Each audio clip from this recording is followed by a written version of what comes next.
గజాననం భూతగణాధిసేవితం కపిత్థజంబూ ఫలసారభక్షణం ఉమాసుతం శోకవినాశకారకం నమామి విఘ్నేశ్వర పాదపంకజం. ముందుగా Astros Guruji YouTube channel ప్రేక్షక మహాశయులందరికీ కూడా నమస్కారం.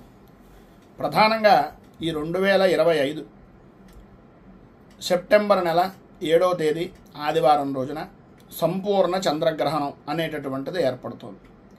చంద్రగ్రహణం ఏ సమయంలో ఏర్పడుతోంది, ఏ ఏ ప్రదేశాల్లో కనిపిస్తుంది, ఎవరు ఈ చంద్రగ్రహణ నియమాలను పాటించాలి, ఏ విధానంలో ఏ ఏ సమయాలకి ఏవి ఆచరించాలి అనేటటువంటి వివరాలకి అనేక రకాల వీడియోలు చక్కర్లు కొడుతున్నటువంటి సమయంలో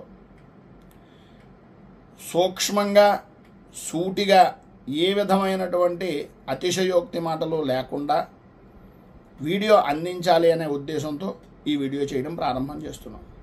స్వస్తి శ్రీ చాంద్రమాన శ్రీ విశ్వావసునామ సంవత్సరం భాద్రపద శుద్ధ పూర్ణిమ 7వ తేదీ సెప్టెంబర్ నెల 2025 సంవత్సరం ఆదివారం రోజున రాత్రి 9:55 పూర్వాభాద్ర నక్షత్రయుక్త కుంభరాశియందు రాహుగ్రస్తమైనటువంటి సంపూర్ణ చంద్రగ్రహణం ఏర్పడుతోంది. ఈ గ్రహణం భారతదేశంలోను, ఆసియా, ఆస్ట్రేలియా, ఆఫ్రికా, యూరప్, ఐరోపా ప్రాంతాల్లో కనిపిస్తుంది. ఈ ప్రదేశాల్లో ఆ యొక్క ఉండేటటువంటి సమయాలను అనుసరించి భారత కాలమానాల ప్రకారంగా చూసుకుని మీరు నిర్ణయం తీసుకోవడం చాలా మంచిది. ఈ గ్రహణ సమయంలో చంద్రుడు కొద్దిగా ఎర్రటి రంగులో కనిపిస్తాడు కనుక మనకి ఖగోళ శాస్త్రానికి సంబంధించిన శాస్త్రవేత్తలు బ్లడ్ మూన్ అని, రెడ్ మూన్ అని దీనికి నామకరణం చేశారు. ఇది ఒక అద్భుతంగా చెప్తున్నారు. గ్రహణం అంటేనే ఖగోళంలో జరిగేటటువంటి ఒక అద్భుతం. దాని గురించి ప్రత్యేకంగా ఏ విధమైనటువంటి ఆలోచన పెట్టుకోవాల్సిన పని లేదు. ఇక ప్రధానంగా ఈ గ్రహణం వలన కుంభ, కర్కాటక, మీన, వృశ్చిక రాశి వారు ఈ గ్రహణాన్ని చూడకూడదు.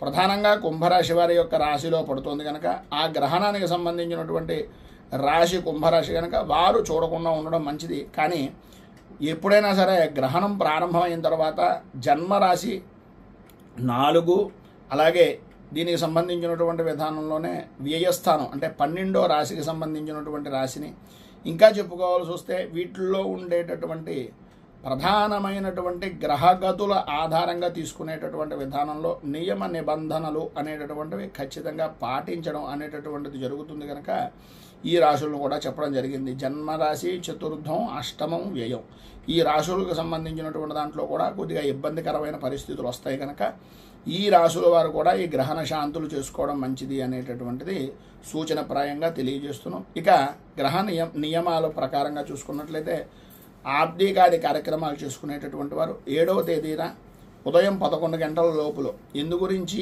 అనేటటువంటిదంటే కనుక ప్రధానంగా మనకి ఆద్యంత కాలాలు గ్రహణ సమయంలో ప్రారంభమైన దగ్గర నుంచి ప్రారంభించుకొని మనకి నక్షత్ర ప్రమాణాలుగా, రాశి ప్రమాణాలుగా చూసుకున్న ఈ యొక్క గ్రహ ప్రభావము అనేటటువంటిది ఏ ఏ సమయాల్లో ఏర్పడుతుంది, ఎలా వస్తుంది అనేటటువంటిది ధర్మశాస్త్రం ముందుగానే నిర్ణయించింది. మనకి చంద్రగ్రహణానికి సంబంధించినటువంటి దోషం 3 ప్రహారములు అంటే 9 గంటల ముందుగానే దీనికి సంబంధించినటువంటి వేధ కలుగుతుంది కనుక 11 గంటల లోపులో ఈ యొక్క ఆబ్దికాది కార్యక్రమాలు, భోజనాది కార్యక్రమాలు పూర్తి చేసుకోవడం చాలా విశేషం. ఇక గర్భిణీ స్త్రీలు కానీ, చిన్నపిల్లలు కానీ, ఆరోగ్యపరమైనటువంటి విషయం నిమిత్తంగా బాధపడుతున్నటువంటి వారు కానీ, వృద్ధులకు కానీ ప్రధానమైనటువంటిది ఈ యొక్క సమయం అంటే 3 ముహూర్త కాలాల వేధ ఉంటుంది కనుక ఒక యామం దీనికి సంబంధించినటువంటి లెక్క ప్రకారంగా సుమారుగా చూసుకున్న రాత్రి 5:30, 6 గంటల లోపల కానీ 7 గంటల లోపల కానీ మీరు తేలికగా ఆహార పదార్థాలు జీర్ణమయ్యేటటువంటివి 2-3 గంటల సమయం పడుతుంది కనుక ఆ సమయానికి గ్రహణం ప్రారంభమయ్యేటటువంటి సమయానికి కడుపులో ఏ విధమైనటువంటి ఆహార పదార్థం జీర్ణం కానటువంటిది ఉండకుండా ఉండడానికి ప్రయత్నం చేయడం చాలా మంచిది. ఇక గర్భిణీ స్త్రీలు రాత్రి 7 గంటల లోపులో మీరు నిద్రకు ఉపక్రమించడం, నిద్రకు చేరుకోవడం వలన మంచి జరుగుతుంది. ఆ యొక్క కిరణాలు మీ మీద పడకుండా ఉండడం అనేటటువంటిది జరుగుతుంది. నిద్రలోనే రాత్రి 9 గంటల సమయంలో పడుతుంది కనుక మీరు ఏ విధమైనటువంటి ఇబ్బంది పడవలసినటువంటి పని లేదు. ఇక ఈ యొక్క గ్రహణానికి సంబంధించినటువంటి సమయాలు చూసుకున్నట్లయితే ఈ గ్రహణ స్పర్శాకాలం రాత్రి 7వ తేదీన 9:56 ప్రారంభమవుతుంది. ఇక రాత్రి 1:25 అంటే ఆంగ్ల లెక్కల ప్రకారంగా 8వ తేదీ ఉదయం మన యొక్క సనాతన ధర్మాన్ని ఆచరించేటటువంటి విధానంలో భాద్రపద శుద్ధ పూర్ణిమ రాత్రి అంటే 7వ తారీఖు రాత్రి తెల్లవారితే 8 అనగా 1:25 ఈ గ్రహణ సమయం అనేటటువంటిది మోక్షకాలంగా చెప్పచ్చు. సుమారుగా ఈ గ్రహణం 3:50 కాలం ఈ గ్రహణ ప్రభావం ఉంటుంది. ప్రభావంగా దీనికి సంబంధించినటువంటి అనుష్ఠాన పరులకు ప్రత్యేకంగా చెప్పవలసిన పని లేదు. ఇంకా ఆసక్తి ఉంది ఆ సమయంలో కూడా మేము ఏదైనా పూజాది కార్యక్రమాలు చేసుకుందాము అని అనుకుంటే లక్ష్మీ అష్టోత్తరం చదువుకోవడం చాలా మంచిది. లేదు లలితా సహస్రం పారాయణ చేసిన చాలా విశేషమైనటువంటి శుభ ఫలితాలు మీరు పొందుతారు. ఇక ప్రధానంగా ఈ యొక్క గ్రహణ సంబంధమైనటువంటి శాంతి ప్రక్రియలు చేసుకునేటటువంటి వారు కుంభరాశి వారికి ప్రధానంగా చేసుకోవాలి. ధనిష్ట నక్షత్రం 3-4 పాదాల వారు, శతభిష నక్షత్రం 1-2-3-4 పాదాల వారు, పూర్వభాద్ర నక్షత్రం 1-2-3 పాదాల వారు ఈ చంద్రగ్రహణానికి సంబంధించినటువంటి ఇబ్బంది ఎదురవుతుంది కనుక చంద్రగ్రహణ సమయం కూడా ఇంచుమించుగా మేషం వదిలి వృషభ మిథున లగ్నాలకు సంబంధించినటువంటి సమయంలో ఉంటుంది కనుక వాటికి సంబంధించినటువంటి వారు చతుర్థ అష్టమ ద్వాదశ జన్మం చెప్పాను కదా ఇందాక, జన్మ చతుర్థ అష్టమ ద్వాదశ రాశుల వారికి దోషం ఉంటుంది కనుక ఈ రాశులకు సంబంధించినటువంటి వారు కూడా ప్రధానంగా ఈ జప హోమాది కార్యక్రమాలు చేసుకోవడం మంచిది. వీటికి శాంతి ప్రక్రియలు ఏంటయ్యా అంటే కేజీంపావు బియ్యం, కేజీంపావు మినుగులు, నీల వస్త్రము, అలాగే తెల్లటి వస్త్రము, వెండి చంద్రబింబము, వెండి సర్పం ఓపిక లేకపోతే లేదు ఉంది అంటే కనుక బంగారపు సర్పాన్ని, అలాగే వీటికి సంబంధించినటువంటి బియ్యాలు వీటికి సంబంధించినటువంటి విధానంలో దానం ఇవ్వడం, బ్రాహ్మణుడికి దానం ఇవ్వడం, అలాగే రుద్రాభిషేకము, గ్రహణం రాహుగ్రస్తము చంద్రుడి గ్రహణము కనుక రాహుకు చంద్రుడికి మృత్యుంజయుడికి జపతర్పణ హోమాదులు కార్యక్రమాలు చేసుకోవడం చాలా మంచిది. ఇవన్నీ ఓపిక లేదండి మేము చేసుకునేటటువంటి పరిస్థితి కాదు, రుద్రాభిషేకం చేయించుకోండి, అది కూడా మా వల్ల కావటం లేదు అంటే కనుక అశ్వత్థనారాయణ ప్రదక్షిణ ఉంటుంది. రావి చుట్టూ వేప చుట్టూ కలిసి ఉన్నటువంటి ప్రదేశంలో అంటే 8వ తేదీ ఉదయాన్నే ఈ కార్యక్రమాలు చేసుకోవడం చాలా ఉత్తమం. దానివలన ఏ విధమైనటువంటి దోషము ఉండదు అనేటటువంటిది ధర్మశాస్త్రం చెబుతున్నటువంటి మాట.